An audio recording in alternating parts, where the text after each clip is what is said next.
তো নমস্কার বন্ধুরা, ওয়েলকাম টু ইউনিক স্পোর্টস। তো বন্ধুরা, আজকের এই ভিডিওতে তোমাদের মূলত আইএসএল এবং মোহনবাগান নিয়ে বেশ কিছু গুরুত্বপূর্ণ আপডেট জানাতে চলেছি। তো ভিডিওটা খুবই ভালো লাগবে তোমাদের, আশা করছি যে ভিডিওটা শেষ পর্যন্ত দেখবে। তো বন্ধুরা, প্রথম আপডেটটা মুম্বাইয়ের একজন মিডফিল্ডার ভ্যান নিভের কথাই বলি। তো তোমরা সকলেই এই প্লেয়ারটিকে চিনবে, যথেষ্ট ভালো মানের প্লেয়ার। আর এই প্লেয়ারটিকে নেওয়ার জন্য কিন্তু বেঙ্গালুরু দল ইন্টারেস্ট প্রকাশ করেছে।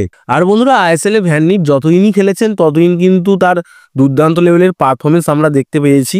আর তিনি যে একটা বড় মানের মিডফিল্ডার সেটা তিনি কিন্তু প্রতিবারই প্রমাণ করেন। তো বন্ধুরা, এই ভ্যান নিভকে যদি বেঙ্গালুরু এফসি দল সামনের বারের জন্য নিজের টিমে সাইন করতে পারে, তাহলে কিন্তু এটা একটা বড় সাইন হবে বেঙ্গালুরু এফসি দলের জন্য। তো বন্ধুরা, পরবর্তী আপডেটটা রাহুল বেগেকে নিয়ে। তো এই প্লেয়ারটিকে তোমরা সকলেই প্রায় চেনো, তিনি একটা বড় মানেরই ডিফেন্ডার। আর তিনি গত সিজনে বেঙ্গালুরু এফসি হয়ে দুর্দান্ত পারফরমেন্সও দিয়েছেন। সো বন্ধুরা, এই প্লেয়ারটিকে নেওয়ার জন্য ইস্টবেঙ্গল দল কিন্তু খুবই ট্রাই করেছিল।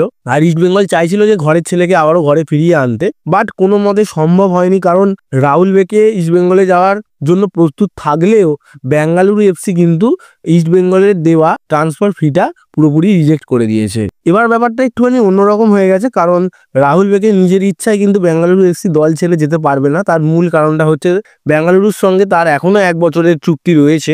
আর বেঙ্গালুরু এফসি দল তাকে এখন আপাতত ছাড়বে বলে তো মনে হচ্ছে না, কারণ তাদের কাছে এখন তেমন কোনো ডিফেন্ডারের অপশনও নেই। তারা যদি একটা ডিফেন্ডার নিয়ে নেয় তখন কিন্তু তারা দেখতে পারে রাহুল বেগেকে ছেড়ে অন্য ডিফেন্ডারকে খেলানোর কথা তারা তখন ভাবতে পারে, বাট এই মুহূর্তে কোনো মতেই সম্ভব নয়। আর বন্ধুরা, তোমাদের গত একটা ভিডিওতে বলেছিলাম রাহুল বেগেকে নেওয়ার জন্য কিন্তু মোহনবাগান দলও ইন্টারেস্ট শো করেছে।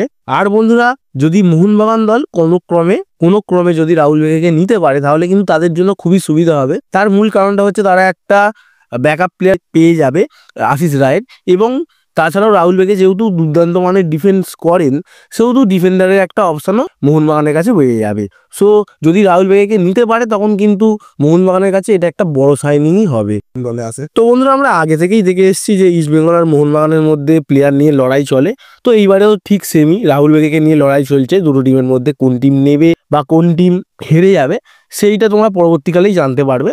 আর সেগুলো নিয়ে কোনো বড় আপডেট বেরিয়ে এলে তোমাদেরকে নিশ্চয়ই জানাবো। এবারে পরবর্তী আপডেটটা নিয়ে চলে আসি। পরবর্তী আপডেটটা, তো বন্ধুরা, মোহনবাগান দল কিন্তু একটা তরুণ 17 বছর বয়সী একটা ডিফেন্ডারের প্রতি ইন্টারেস্ট শো করেছে। আর সেই ডিফেন্ডারটার নাম হচ্ছে পরমবীর সিং।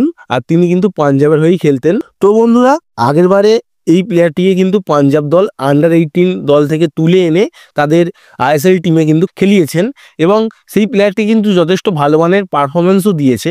তার থেকেও বড় কথা, এই প্লেয়ারটি একটা ডিফেন্ডার, তার সত্ত্বেও তার বাঁ পায়ের কিন্তু ভালো শুট রয়েছে এবং ভালো বাঁ পা দিয়ে তিনি পাসও খেলাতে পারেন, মানে বাঁ পাটা তার দুর্দান্ত লেভেলের চলে।